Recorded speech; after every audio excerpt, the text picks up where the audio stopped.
Bubba McDowell. Before we get started, Coach McDowell, we do want to thank you so much for your patience. I do realize we are behind schedule during your normal time slot, so thank you for your patience with us. Thank you, guys. Coach, if you could please start us out with an opening statement recapping this past week's action. Yeah, again, a really good football game, exciting football game. Two teams that knew each other really well. Two good football teams. Very happy that Prairie View A&M University came out on top, in that overtime game. But as I told guys, on the sideline, that fourth quarter, I said, look, man, just stay the course. Just continue to do what we do best. Play 4 quarters of football. Same thing we've been preaching all summer long, all spring long. And we'll come out okay. And those guys did not give up, man. I'm so proud of them just staying together, staying the course. Even when things didn't look, as bright as we hoped it would down that stretch, we stayed together, man. And we started making plays, at the right time. And that's what it's all about. Getting players in position to make plays that we thought we should have made plays earlier, but we was missing them for some reason, being defensively and offensively. But the thing is, hey, we did what we were supposed to do down the stretch, and we came out victorious in the game. Then going into this week with ACU, again, we know Coach Patterson is going to come in here. He's ready to go. First year, last year, we both played each other, and I think we had a chance last year to seal that victory. Didn't go our way. The ball didn't bounce our way at the end. But no, that was last year. As I told the guys, this year's the new year.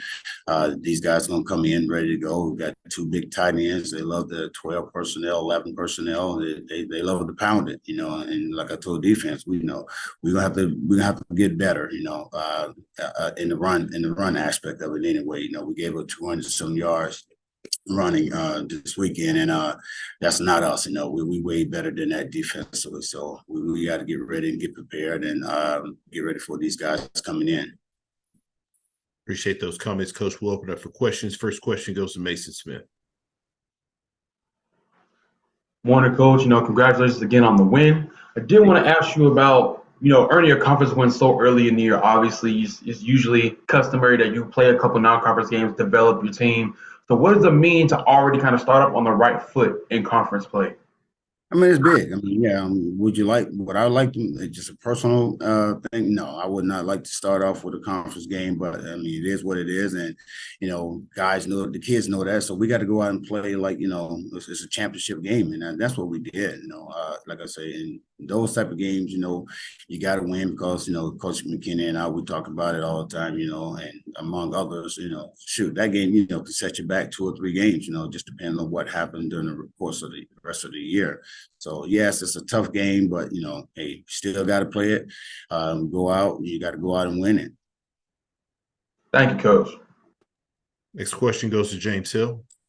Hey, Coach, I hope you and everybody in Houston are well. Congratulations. Talk a little bit about that victory. It's a rivalry game, and you get out of there in overtime. That's got to be a beautiful thing to start out the season. Absolutely. Again, here, Coach, it's about us playing 4 quarters of football. We knew coming in, we talked about it again all summer long. I know I sound like I'm reiterating myself over and over again, but it is what it is. We knew we was going to play against a tough team, with Texas Southern. They know us. We know them. Talent is pretty much similar across the board, and then it was going to come out to who make the most plays at the end of the game, and that's what we did. Like I said, kids saw that we was down 17 points, and shoot, they stayed together, started making plays, started having correct reads, offensively, and this Trezon not rushing things like he was doing the very first half of the first part of the first half. He once we got him over there, settled him down, then he started making those plays, and that's who he is. Once you settle him down, and he's a playmaker. And that's what took us into that victory, man. But yeah, you anytime you play a team like Texas Southern, man, you got to be on all your P's and Q's, cross the I's, cross the T's and dot the I's, because again, if you don't, then it could easily went the other way. But fortunately for us, the ball bounced our way in overtime. Abilene Christian, what do you know about them? And so far, when you look at that particular program, what are you seeing so far about this team? Well, big guys. I think Coach Patterson again went out recruited some bigger kids. They look bigger. Again, we know that they're going to try to pound the ball. You know, they do a lot of shifting with the two tight ends. Try to do a lot of mismatches. You know, on their front line, and you know they what they like to do is they do a lot of tight stuff, and then they want to kind of get you mixed up. A lot of pick routes within those tight bunch sets. So, and we know we're going to have to go in defensively and and play better than we played last week, because again these are bigger guys. But again at the same time, we got guys that can handle up front. We got guys that could do things in that middle with our linebacker crew. And again, it's just about us going out and doing what we're supposed to do assignment-wise. If we do that, we'll be fine. Offensively, we just going to take it to them. They do a lot of man. We believe that we got the quarterback, to read what they're going to give us defensively. We got the wide receiver crew that we know that can challenge those DBs on the other side and go make plays. And that's what we're going to have to do to beat a good team like this. Thank you, sir. Have a great week. Thank you, sir. Next question goes to Dr. Cavill. This is Kenyatta Cavill, Dr. Cavill's Inside the HBCU Sports Lab. Good morning, Coach McDowell. What up, Doc? I wanted to ask you a little bit about your quarterback. Obviously, coming into the season, a lot of people were talking about Moose, body, and even after week 0, Brown was in the conversation. Rightfully so. Those quarterbacks have done a lot of things for the league. Came in there, but Trayvon Connolly was quiet. Not a lot of people really talking about him, senior.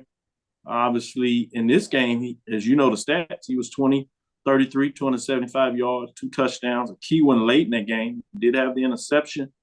And usually you think about him maybe using his legs. He really didn't use his legs in that game, but he spread the ball around a lot of the receivers and got it done. I just wanted to get your general thoughts in terms of how he played and how you expect him moving throughout the season. I think he played really well. Could have played better? Absolutely. Again, it took him a minute to settle down, that second half, should I say, and do the things he's capable of doing, and making plays. We all know he can do it with his legs, coming back this season, we want to see how well he improves with his passing. He has done that. Has done extensive training throughout the summer. Went to a training camp up there in Atlanta and got a chance to not only I thought was really good, not only just do things on the field, but also go in the classroom and see what it's about in the classroom with professionals and see how they look at things differently than college coaches. So I think that helped him out big time as far as when he got back here. He continued to go to training every Tuesday afternoon and polish up and get better. And as you can see, he has done that, and that's what we've been expecting him to do all year long, all summer long, and continue to do that the rest of the year. Once he settles down and do what he's supposed to do, the guy's pretty dangerous. Follow-up question is regarding this next matchup. But before we do that, transfer players on the offensive side of the ball came in and really played and made some big plays throughout it. On the defensive, you brought in some guys as well. But Texas Southern was able to put up some rushing yards, as you alluded to, 200 in passing yards. Abilene Christian in their last matchup had 268 yards. You played them last year. As you said, you were able to get up of them, couldn't hold it down. In terms of your defensive side of the ball, what are you looking to do to attack with Abilene Christian?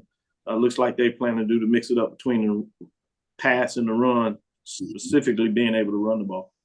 Again, we just got to take about gap responsibilities. Throughout as we looked at Texas Southern, our guys wasn't in their gaps. Responsibilities that we asked these guys to do and that they was taught to do throughout the whole week, getting ready for Texas Southern, it wasn't being done. If we get these guys where they're supposed to be, gap responsibility, be it the defensive line, be it the linebackers, we'll be okay. I mean, we know that they're going to try to mix it up, with the run and pass. But again, if we, get in this week and study the film, study our opponent the way we know how, and coaches putting these young men in position to make plays, we can hold our own. Trust me, I think we definitely got a D-line that can get up there and do what they're supposed to do as far as gap responsibility, holding it. And I know it didn't look like it in the Texas Southern game, but again, our secondary is pretty good. And they just got to be able to make the plays when it counts. And I think we'll get much better this week. I trust you, Coach. Congratulations on the victory Labor Day Classic, and look forward to this first home opener. Thank you, sir. Coach McDowell, as always, we sincerely appreciate your time. Look forward to speaking to you again next week. Thank you, guys.